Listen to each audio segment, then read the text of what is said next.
Welcome to another LifeWriting.com blog talk. With me today is Miss Ticia Sunshine Wilson to discuss a few money-related matters. Hello again, Leticia. Good day, Chris. How are you doing today? Always great. This money thing, we can talk about this in a multitude of ways. But what we're going to do today is just talk, top level.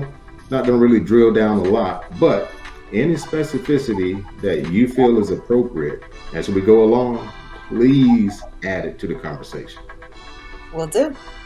Given your background, I know you toy a lot with, various areas of finance. Off the top, do you want to share anything related to just your background or what have you? I think what drew me to become more financially cognizant was just simply looking at my life cycles and counting my coins against my goals in life, and realizing that if I didn't become more financially responsible, I'd never be able to achieve those goals. So that's really the driving motivation behind my conversation in finances. Gotcha. And so many folks, whether they realize it or not, are pretty qualified to discuss and talk about certain financial matters just from their sheer everyday experiences. Lessons that they've learned along the way. I know I can share a multitude of to-dos, not to-dos, and the list goes on and on. Thanks for breaking that out like that. So I'd like to know, in terms of budgeting and saving, what would you recommend someone do when it comes to like a one-time expense? How do you prepare for that? Well, a one-time expense can be a small or large financial goal. So it's really important to assess the timing of this activity based on what your current responsibilities are financially.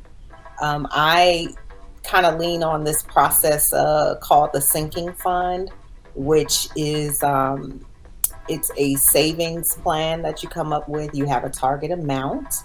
You break it into equal or random payments based on what your responsibilities are for the week or the month or per paycheck. And based on that amount and your allocation, you start to save. And you can do it electronically, or you can break it out and actually do a cash base. A lot of people like to do what they call the cash envelope system, which was I guess introduced by Dave Ramsey. I actually was doing this system before I knew anything about Dave Ramsey, but apparently someone in my life probably was aware of the system and taught it to me without, introducing who he was. So it was really awesome later on as I started, doing my own research and looking at some of our financial gurus uh, to learn that this was his system. And it actually is quite effective.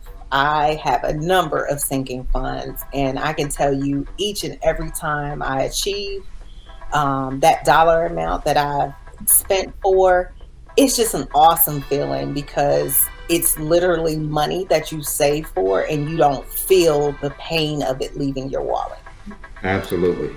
And actually, you touched on a couple things in there with respect to the tracking of the funds. Would you like to expand on that in any way? Absolutely. So I am a pen and paper type of woman. Same Um, here. Although we have, a plethora of gadgets, I do during the day record things in my phone, but at the end of the day, at the end of the week, when it's time to actually reflect on my budget that I prepared the month prior, and I'm filling in all the accurate numbers of what I actually spent. That's where I'm recording and tracking my expenses, tracking my income, tracking debt, and also tracking what those savings goals are, what the sinking funds goals are. So it's super important to find your own system that works for you, There's a number of tools on the internet, whatever search you use, you literally can put in budgeting.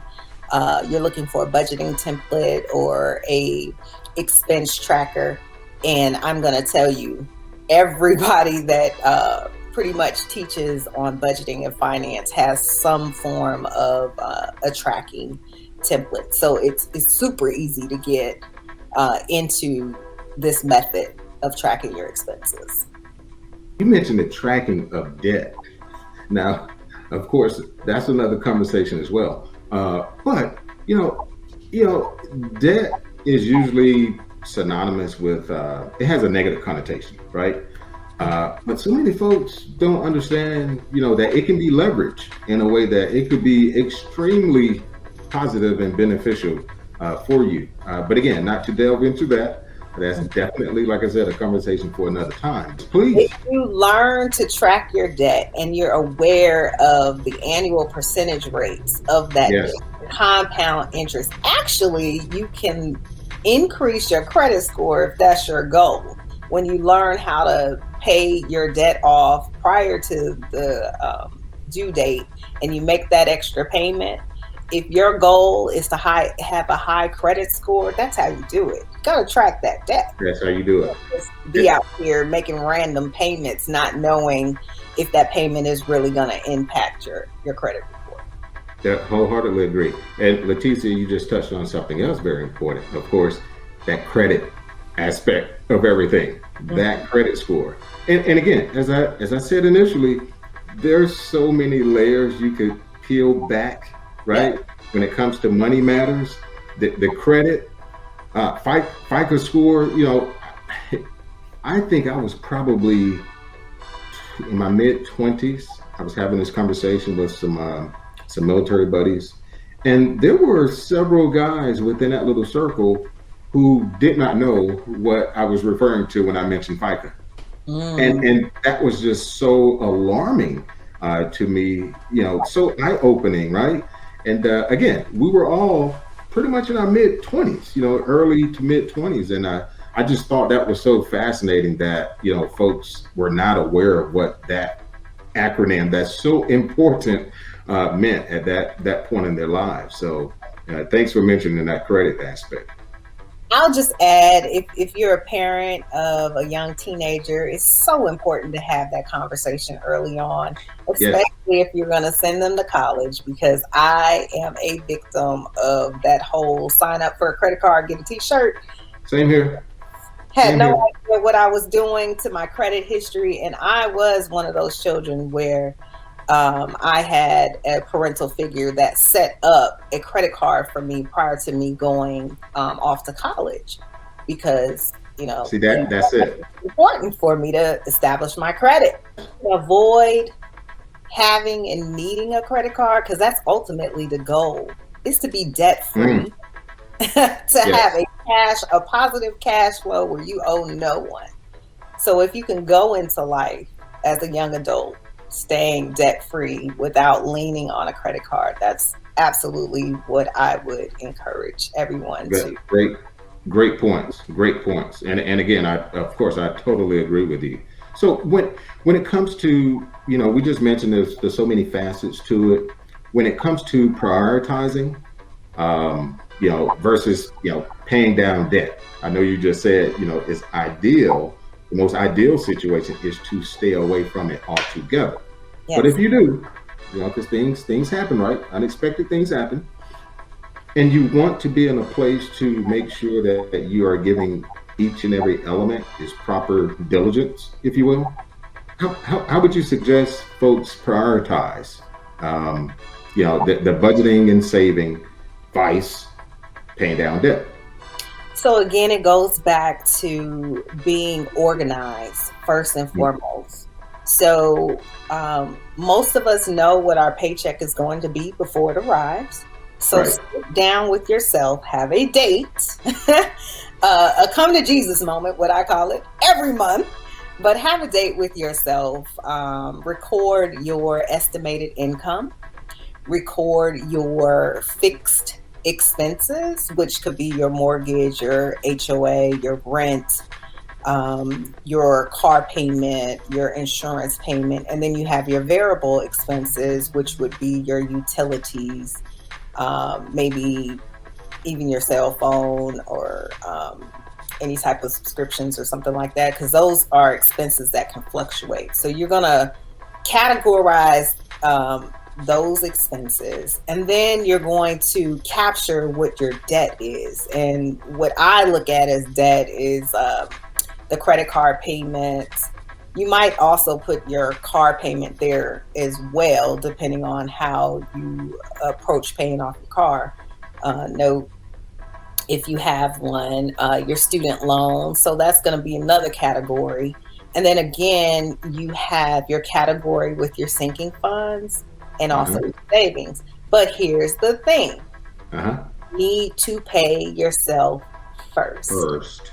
So after you've recorded, all of these items in each one of these categories, then you need to reflect on how much money does it realistically take me to live off of. So we're looking at your dining expenses. We're looking at what your grocery bill is, Mm, gasoline, what your grooming bill is, what your medical expenses may be for right. the for me, I'm in the sorority. So, what do those expenses look like for the month? Is there any type of workshops that I want to pay for? Also, I'm also going to be saving throughout the year for my annual due. So, There these we are go. things that are important to me. And when I get my paycheck, I'm going to plan accordingly to pay myself first and then pay everybody else. So, that's my bi weekly or bi monthly budget Yeah. I come up with. So I look at my income, I take my money out for my budget for my personal use. I put that money. I actually draw that money from the bank and put it in my cash envelopes in my wallet.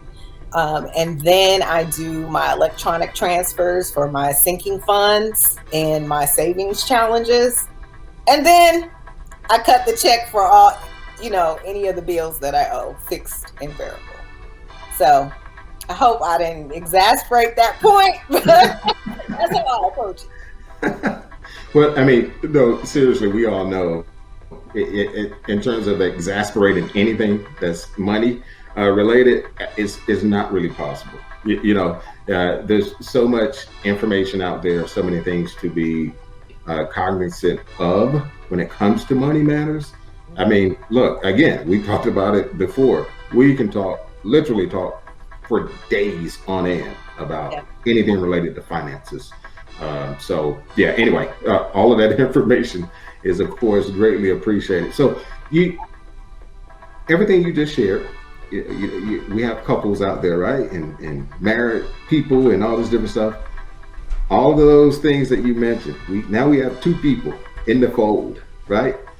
How would you suggest, and I don't know, this is kind of a loaded question, but how would you suggest couples, prepare for budgeting and saving?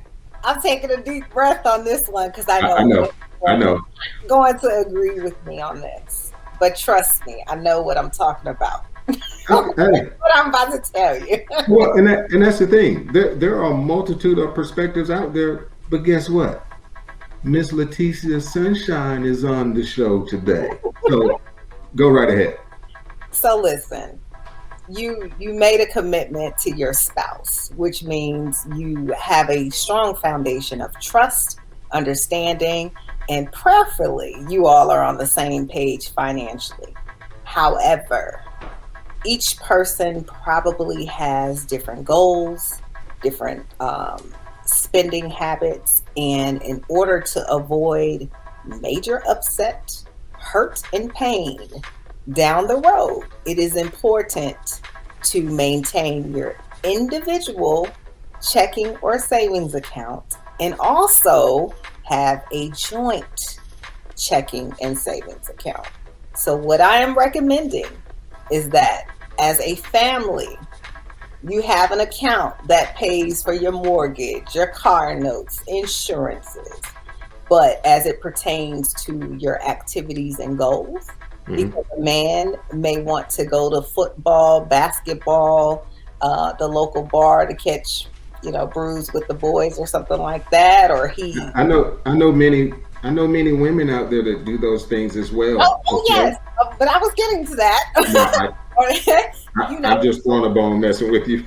I'm just saying, and then women may prioritize their time with going to the wineries with their girlfriends and spa days and things of that sort. Absolutely. So it's important to still have your own identity, as far as spending and what you feel is important. But Right. it all starts with a conversation and understanding with your spouse. Honey, this Indeed. is what is important to me and what I would like to allocate monthly to these activities. And you agree upon it. And guess what? When it's in your account, that's the money you spend. But first and foremost, you take care of home collectively.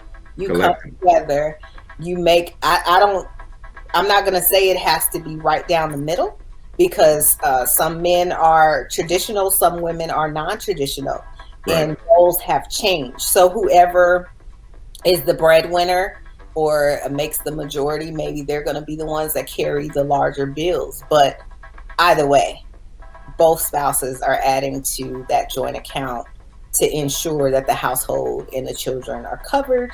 And then you have your individual accounts to, manage your me time money. Hey, look, I must say, I virtually wholeheartedly agree with everything you just shared. And how you laid that out is even more important. And I know many couples can, relate to what I'm about to say. The older you get and you've established certain things and you find that mate or you get married later in life, I found it may be very advantageous for you to facilitate your finances as you just so eloquently laid that out. And I've spoken with a multitude of people who, again, facilitate their personal, household, family income matters and budgeting and spending matters in that same light. And it works for them. And I do want to foot stump that. At the end of the day, it's whatever works for the couple. We know that. I always say it's a pleasure to know and have and surround yourself with people like you, people who have been there, done that kind of thing, right, and can personally attest to some of these things to substantiate, the points that you made. So, lastly, from a budgeting and saving perspective, some folks have, inconsistent incomes. It's a little volatile given their profession, their work or what have you. Do you want to touch on that as it relates to inconsistent incomes? Absolutely. Just because you have an inconsistent income doesn't mean that you can't be a planner with your finances. Just means you need to be a bit more savvy.